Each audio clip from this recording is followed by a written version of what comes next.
नमस्कार दोस्तों, स्वागत है आपका आपके अपने यूट्यूब चैनल मन अप स्टोरीज में। दोस्तों, ये कहानी चल रही है ये बंधन अब न छूटेगा और उसके 10 पार्ट अपलोड हो चुके हैं। ये 11वां पार्ट है। 10 तक पार्ट तक आपने देखा कि उषा और कबीर घूमने जाते हैं और वहीं पर उषा के लिए सरप्राइज़ प्लान करता है। करवा चौथ सेलिब्रेट होती है और वापस आते टाइम उषा के पैर में मोच आ जाती है। उसके बाद इस कहानी को स्टार्ट करते हैं। उस सुबह उषा की आंखें खुलती हैं तो उषा उठकर बैठ जाती है और फ्रेश होने के लिए जैसे ही बेड के नीचे पैर रखती है तो उसके मुख से एक जोर की चीख निकलने लगती है। तब उसे याद आता है कि अरे, उसके पैर में तो रात को मोच आ गई थी। उषा की चीख सुनकर कबीर की भी आंखें खुल जाती हैं। क्या हुआ उषा, तुम ऐसे क्यों चिल्ला रही हो? कबीर ने अचानक से उठते हुए कहा। कबीर, मेरे पैर में बहुत दर्द हो रहा है, देखो मेरे पैर में सूजन आ रही है। कबीर उषा का पैर देखता है। उषा के पैर में स्वेलिंग थी। उषा, तुम्हें डॉक्टर के पास चलना होगा। तुम 5 मिनट इंतजार करो, मैं फ्रेश होकर आता हूँ, फिर हम डॉक्टर के को दिखाते हैं। कहकर कबीर फ्रेश होने चला जाता है। उषा वहीं बेड पर बैठी अपना पैर धीरे धीरे सहला रही थी और सोच रही थी कि ये भी आज ही होना था। आज हम स्काइंग के लिए कैसे जा पाऊंगी मैं? अब मेरी वजह से कहीं कबीर स्काइंग के लिए मना ना कर दे।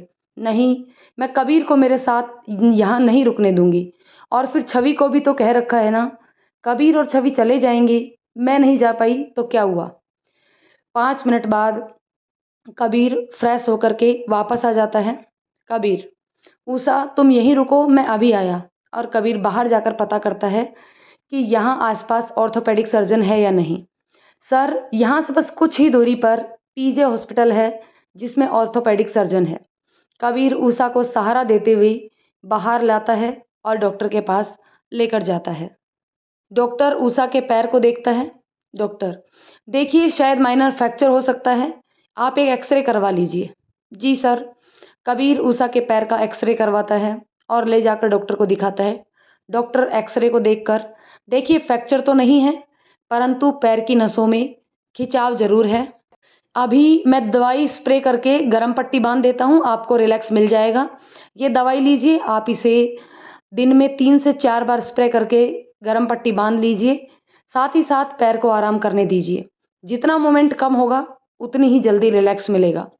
डॉक्टर ने दवाई लगाकर गरम पट्टी बांधी और कुछ और दवाइयाँ उषा को खाने के लिए भी दी और 1-2 दिन में आराम मिलने के लिए कहा।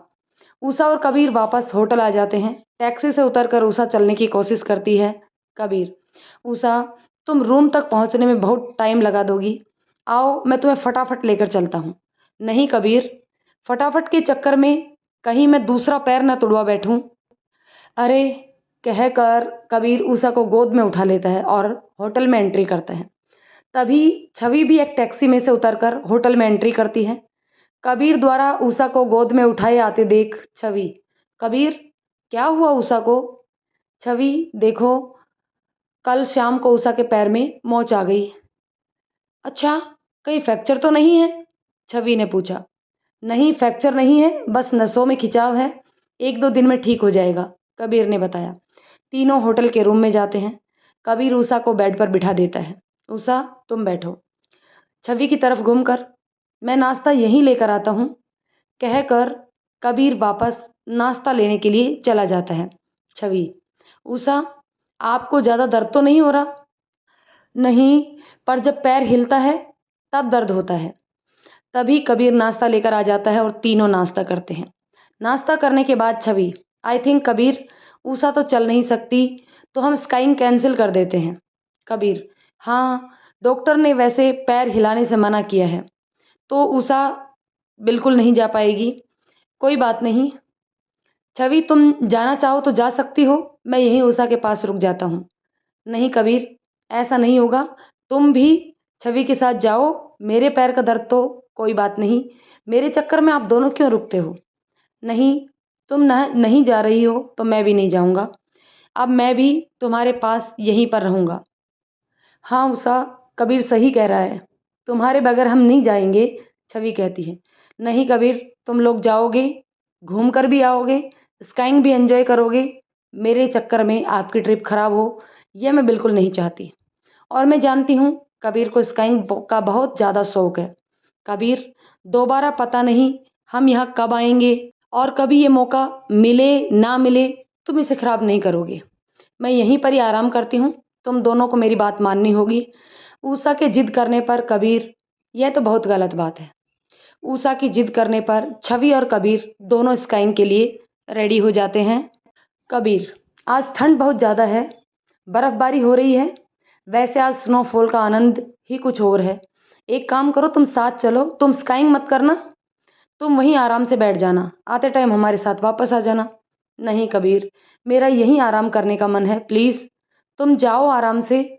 और हाँ, कपड़े वहाँ लेकर ज़रूर जाना, क्योंकि आज ठंड कुछ ज़्यादा ही है।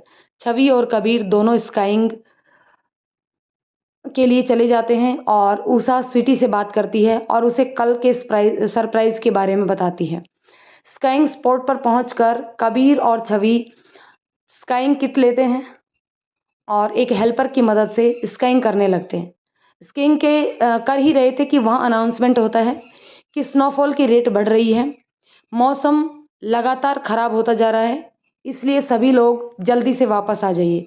यह सुनकर कबीर, छवि जल्दी करो, स्नोफॉल की रेट बढ़ रही है, अनुमान है कि ज़्यादा बर्फ़बारी होने से रास्ते ब्लॉक हो सकते हैं, जल्दी से जल्दी हमें यहाँ से निकल लेना चाहिए। तभी अचानक से मौसम और ख़राब हो जाता है, बर्फीला तूफान आ जाता है, जिसकी वजह से वहाँ अफरा तफरी मच जाती है। अचानक से हुए खराब मौसम की वजह से कुछ लोगों तो निकल चुके थे, लेकिन कुछ लोग वहीं फंस जाते हैं। छवि, कबीर, मुझे बहुत ठंड लग रही है। दोनों एक चाय की टपरी पर जाते हैं और वहाँ पर चाय पीते हैं। चाय पीने के बाद दोनों टैक्सी लेकर निकलते हैं, तभी देखते हैं कि रास्ते में बहुत लंबा जाम लगा हुआ था। पीछे खड़े होकर रास्ता खुलने का इंतज़ार करते हैं।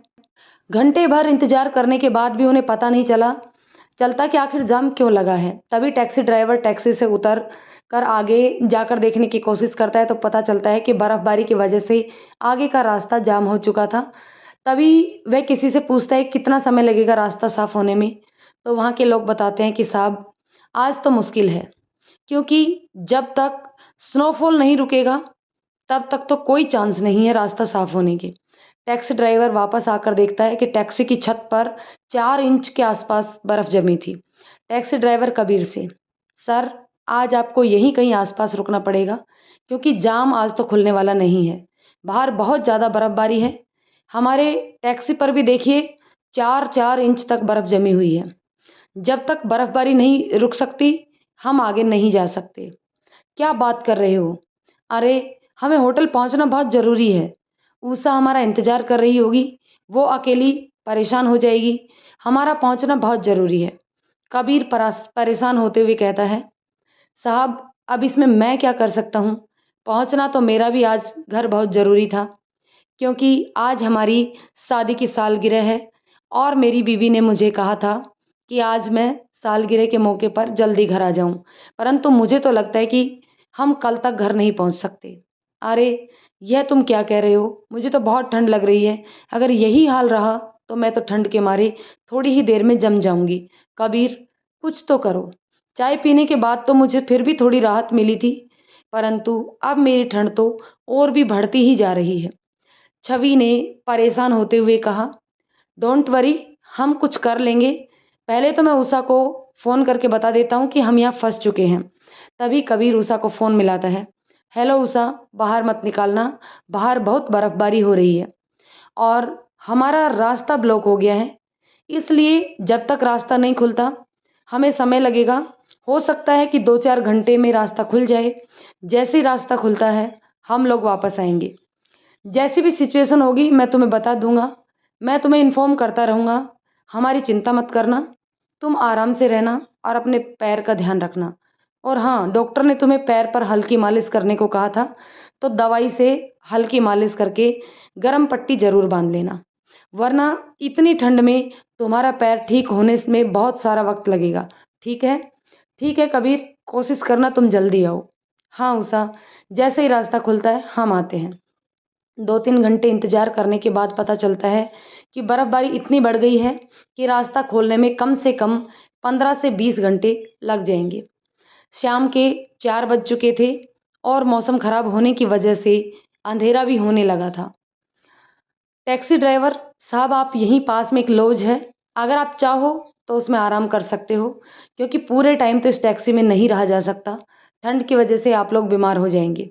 टैक्सी ड्राइवर ने कहा, छवि तुम यहीं रुको, मैं यहीं पास के लॉज में जाकर देख कर आता हूँ कि वहाँ रुकने की जगह है कि नहीं है। कबीर लॉज की तरफ बढ़ जाता है। करीब आधे घंटे के बाद कबीर वापस आता है। वहाँ पर जगह बुक हो चुकी है, कोई रूम खाली नहीं है, पर फिर भी एक छोटा-सा बरामदा है, जहाँ हम रुक सकते हैं। तो दोस्तों, इस पार्ट को हम यहीं पे ख़त्म करते हैं। जानते हैं अगले पार्ट में कि क्या रास्ता खुल पाएगा या नहीं, और किस प्रकार से कबीर और छवि वापस होटल पहुंच पाएंगे। दोस्तों, कहानी पसंद आए तो लाइक शेयर करें, चैनल पर नए हैं तो प्लीज़ चैनल को सब्सक्राइब कर लें, और धन्यवाद दोस्तों।